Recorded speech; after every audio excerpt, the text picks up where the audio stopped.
The miracles science couldn't ignore. Now, there are moments in history that don't arrive with thunder. No breaking news alerts, no crowd screaming in the streets, no headline big enough to stop the world.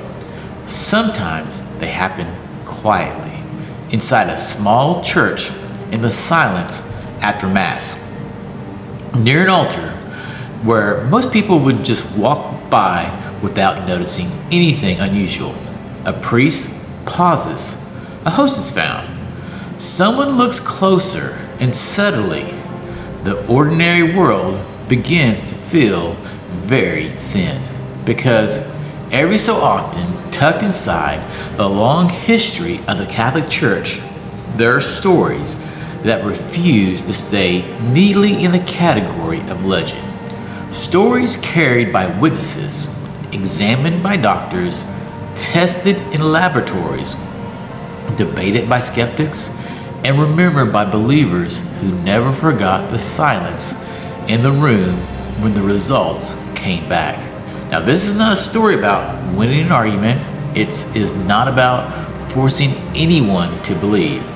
It's about something much quieter, a question.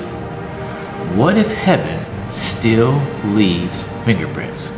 For Catholics, the Eucharist is not merely a symbol. It is the center of the Mass, the heart of the Church. The moment when bread and wine are offered, and in Catholic belief, become the body and blood of Christ, hidden, veiled, ordinary to the eye, but sacred beyond words. Now, the USCCB describes the Eucharistic prayer as the heart of the liturgy of the Eucharist, where the bread and wine are consecrated and become Christ's body and blood. And yet, there are rare moments when the veil seems to tremble, moments when what is hidden appears, for reasons no one fully understands, to become visible. One of those moments happened in Mexico, another happened in Poland, and both began in a way almost too quiet to notice. In 2006, in Tixla, Mexico, a religious sister was helping distribute communion during a retreat. There was no stage, no spotlight, no reason for the world to pay attention. Just a church, a Mass, a sacred rhythm that Catholics have known for centuries. Then she noticed something. The host she was holding appeared to begin bleeding. Imagine that for a moment. The breath leaving the room, the sudden stillness, the way every ordinary sound must have felt too loud. A rustle of clothing, a whispered prayer, a priest stepping closer, a sister holding something she could not explain. The host was later studied, and reports from the investigation said the reddish substance corresponded to human blood, with hemoglobin and DNA of human origin. But this is where the story becomes even stranger, because Tixla was not alone. 2 years later, across the ocean in Sokolka, Poland, another quiet moment unfolded during communion. A consecrated host fell. Now, the church has a careful practice for this. The host was placed in water to dissolve. Then it was locked away in a sacristy. A small, humble act. No drama, no expectation, just reverence. A week later, a religious sister checked on it, and there in the water, she saw a red stain. At first, perhaps, it was only confusion, then concern, then awe. Because as the host dried, the stain appeared more and more like a wound. Investigators later reported that the material included myocardial tissue, heart tissue, interwoven with the fibers of the host in a way that was described as inexplicable. Heart tissue, not a painting, not a symbol sketched by human hands, a wound-like mark, where there should have been only dissolving bread. And then came Legnica Christmas Day 2013.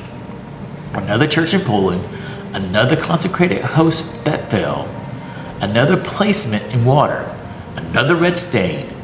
This time, research institutions examined the sample, and the Department of Forensic Medicine in Szczecin stated that the specimen contained cross-striated muscle, most similar to heart tissue, showing the signs of significant stress. At Christmas morning, a fallen host, water, silence, a red mark, and then the word no one expected to keep appearing: heart. This is where the modern mind struggles, because we live in a world that knows, how to measure almost everything. We can scan the brain, map the stars, track storms before they form, send messages across oceans in less than a second. We have grown very good at explaining the visible world. That is a gift. Science is not the enemy of faith. The laboratory is not the enemy of the altar. But sometimes the altar gives the laboratory something it does not know what to do with. And maybe that is the point.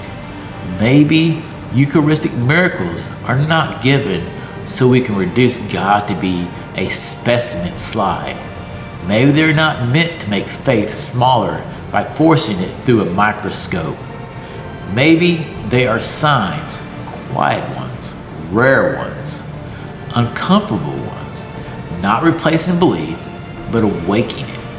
Because the deeper miracle, the church would say, is not that something visible happened in Mexico or Poland.